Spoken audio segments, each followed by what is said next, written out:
In today's video, I'm going to be explaining in very simple terms what it means to go public, what an IPO is, and 3 pros and 3 cons of going public. If you stumbled upon this video and you are a normal viewer of my channel is about an app called Poshmark where you can sell and buy used and new clothing, and Poshmark recently went public, so I will be using them as an example as I go through this explanation. So first, let me answer the question of what does it mean to go public?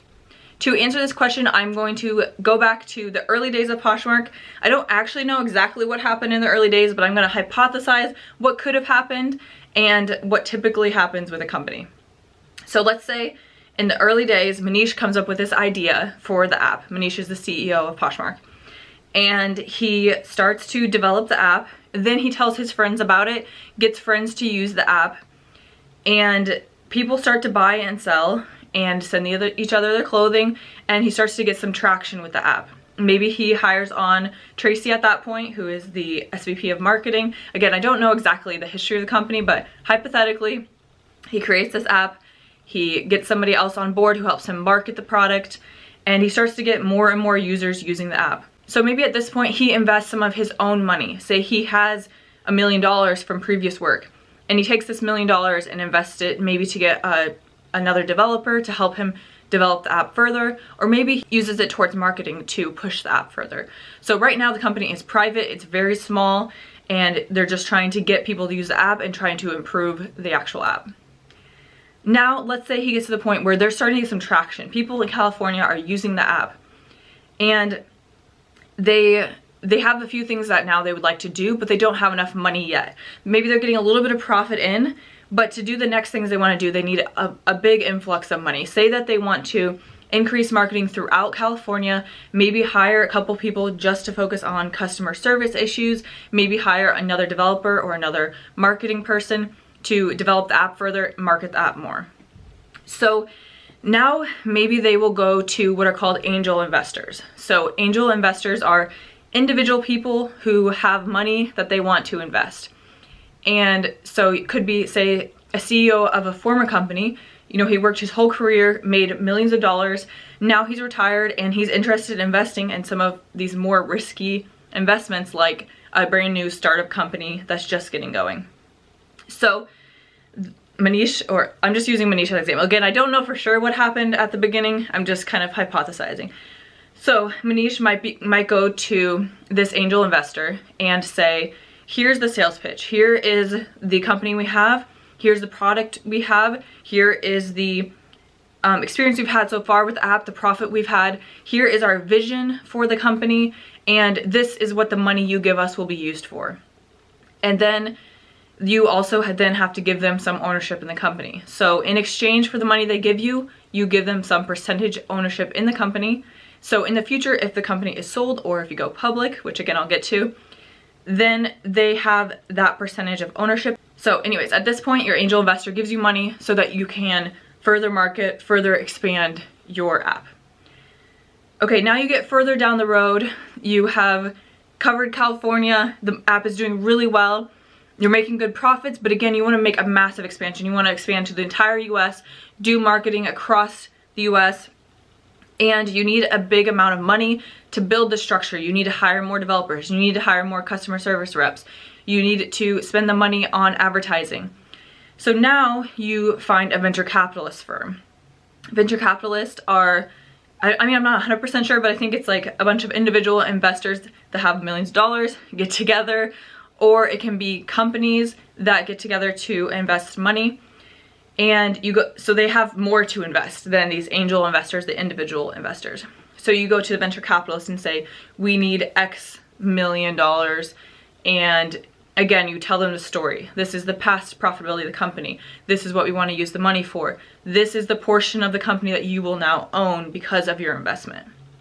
And this entire time, you are still a private company. You are not a public company. You have not gone public. You are a private company. Now, let's say down the road, your app is doing well. Poshmark is doing well. It is getting more and more users, making more and more profits. But now you want to expand internationally. You want to go to Australia. You want to go to the Asian markets. I haven't heard them say anything about that, but just saying, maybe they want to go into Asia. Or you want to add improvements to the app, but again, you need more developers, or you want to add new markets to your app and want to really push those. You want to add advertising in the US. Whatever it is, you need more money to do that. And again, you could wait. You could just use your profits over time, slowly build up the company, or you could get another influx of money, give up a little bit more ownership of the company, but use that money to expand more quickly and to grow in those areas you want to grow. And so the next step you can do to get capital is to go public. So now let's explain what that means. So previously, all of the owners of the company were private owners, individual investors, venture capitalist firms, the original founder of the company. Now, when you go public, you open up ownership of your company to the public. So that's what it means.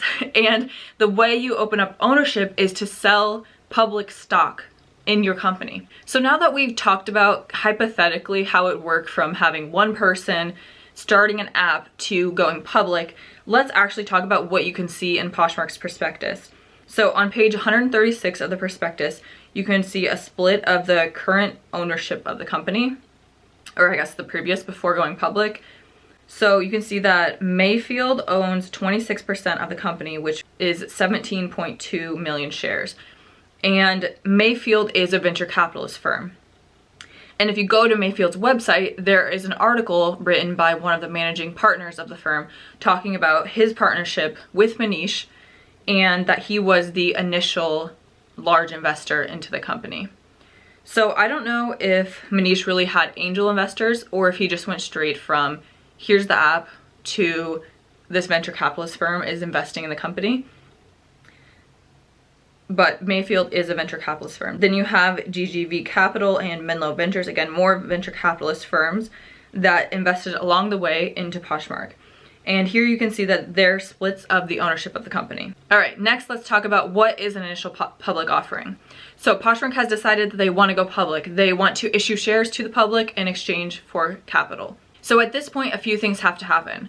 First of all, Poshmark has to make sure that their statements, their financial statements, their data, it's very clean, it's very reviewable, and basically they have to prove to the SEC that they are an ethical, trustworthy company. Because the SEC's job is to, one of the SEC's job is to make sure that if a company goes public, that that company is, as I said, ethical and trustworthy and isn't gonna just take the public's money and do something wrong with it. And they're also talking to potential investors, typically through investment banks like Barclays, Morgan Stanley, Goldman Sachs, and there will also be some form of valuation determined. So how much is Poshmark actually worth? And then that will result in the offering price. So the offering price for Poshmark was set at $42. So there is a select group of people that are able to buy in at the initial offering price. For example, Poshmark ambassadors were allowed to. And the majority of the initial shares will go to the investment banks, Goldman Sachs, Morgan Stanley, Barclays, for example. And so those 6.6 million will all be sold. Poshmark at the $42 price that was determined. Poshmark now gets an influx of capital, an influx of money to, like I said, use for whatever they want. For example, expanding internationally. And for Poshmark, they got $277 million. If you take the 6.6 million times the $42 per share, that's the $277 million that they got. Now these stocks are offered to the public. And these stocks are actually already owned by usually the investment banks, I think, or investment banks customers, people they have relationships with, they've sold the shares to. And then a portion of these are put up to the public the first day. And then the public can buy these stocks. And as you saw, on Poshmark, the price skyrocketed. It doubled. It more than doubled the first day it opened. And so those investment banks, the initial people who bought it, made a good return on their investment if they sold right away. So now let's talk about 3 pros and 3 cons of going public. The first pro, obviously, it's what the whole beginning of this video is getting access to capital. So one benefit of going public is you get an influx of capital. It also makes it easier in the future to get more capital. So say you want to get a loan. If you are public, you have proved that you are dependable, trustworthy. You have to do continuing things to show that you are a trustworthy, ethical company to comply with the SEC. And so it makes you more dependable for a loan. for your company. You can now issue more public stock in the future. So you have more options if you need money in the future. So number one is access to capital today, an influx, and future access to capital as well. So a second advantage or a pro of going public is liquidity of shares. So let's go back to the beginning of the company. Say that there was someone who'd been a CEO of a company, made millions over his career. He was looking to invest in some more risky startups that he believed in. So say he gave Poshmark $500,000 at the very beginning in exchange for 5% ownership of the company. So if he wants to get that $500,000 plus return back, what are his options? When the company is a private company, the options are he finds somebody else to buy out his portion of the company. The second option is the entire company is sold. So Poshmark as a whole is sold to somebody else, say Amazon buys them. And then whatever the purchase price is, he gets 5% of that. And there just aren't a ton of options. But when you go public, you have a lot more options now. This person, this hypothetical person, can take his 5% and how many ever shares that is, he can sell a portion of that to the public. So he can sell it for the going rate to the public. Of course, if he sells a big portion, that's gonna make the price drop. So I don't need to get into the details, but that is the second pro of going public, is it's easier for people to liquidate if they want to cash in on their ownership of the company. The third pro of becoming a public company is it enhances the public image of the company. So as I said before, in order to go public, you have to prove that you're trustworthy, that you're dependable, that you have the profitability to be a public company. And so if you are a public company, that's going to improve your chances of getting future financing because people giving you the financing trust that you are an established company. That is going to improve your chances of future partnerships because again, you have a better reputation now that you are a public company. Now let's talk about 3 cons of going public. The first is loss of control. So each time that there is a new owner added to the company, you lose a little bit of control and you now have other people that are influencing and are making the decisions. When you sell it to the public, now the public is allowed to vote in decisions, and if a public person were to gain a large enough portion of the shares, they could have significant influence on what the company does. Now, Poshmark has done a few things to make sure that the public doesn't get too much control. First of all, they've only sold a small portion of the ownership to the public. Second of all, they have some provisions in their prospectus that limit the influence the public can have. For example, all of the shares they issue to the public are classified as Class A shares, which get 1 vote per share, whereas the Class B shares, which are what's given to the prior owners, they all are worth 10 votes per share. They also have staggered elections on their board of directors, which is also a common way to prevent the public or a single investor from influencing the company, because say you had all 6 people elected in 1 year and investors were really unhappy with how the company had been performing, they could get all 6 of the people voted out at once. And so what companies do is they stagger their board elections. So on Poshmark, they have 2 people 1 year, and then 2 people the next year, and then 2 people the next year. So that if the company wasn't doing well, if investors weren't happy, if somebody who had majority control wanted to change the board of directors, they couldn't change everybody at once. So that is the first disadvantage, loss of control. The second con of being a public company is the time and money required to be a public company. So first of all, you have to go through a long process just to become a public company. You have to spend a lot of company resources in order to put together all the documents, all the statements to become a public company. Then there are ongoing statements and forms you have to create to comply with regulations, to comply with what the SEC asks of you, and so on. So there is time and money invested to become a public company and to maintain being a public company. And the third con of becoming a public company is that you lose privacy. As a public company, you have to create all the reports that the SEC requires and publicly disclose those reports. Also, in order to be on most of the stock exchanges, you are required to disclose any event that would influence the decision of an investor. And so you just have to publicly share a lot more about the company, about the profits it's making, about your plans for the company, about incidents that happen. You just have to publicly disclose a lot more.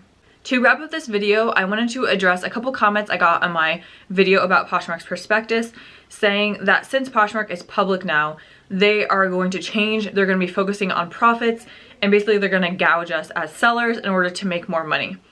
And although it's possible that they're going to be focusing more on profits because their numbers are going to be more public now, their stock price is going to reflect the value of the company and hopefully will be rising, them making decisions based on profits isn't necessarily bad for us. For example, in the prospectus, they said that they might have to lower their fee from 20% because they might not be able to compete with other platforms. That would be a benefit to us as sellers. Also, if they use this influx of capital to increase advertising in the US, that should be good for us as sellers because it'll bring more people to the platform, more people to view our items. So I guess what I would say is it's definitely possible Poshmark will be more focused on profits because the public will be watching those numbers, but I'd also say that that isn't necessarily bad for us as sellers, and there could definitely be some benefits of it. Let me know in the comments down below, are you familiar with a lot of things I've talked about in this video? Is there anything that you found particularly interesting? If you have not seen the video I originally did about Poshmark's prospectus, I went into a lot of details specifically in the prospectus that I thought were super interesting about the company itself. I'll link the video right here and you should go check that out. Otherwise, please give the video a thumbs up. Thank you guys all for watching and stay tuned because as always, I'll have a new video out soon.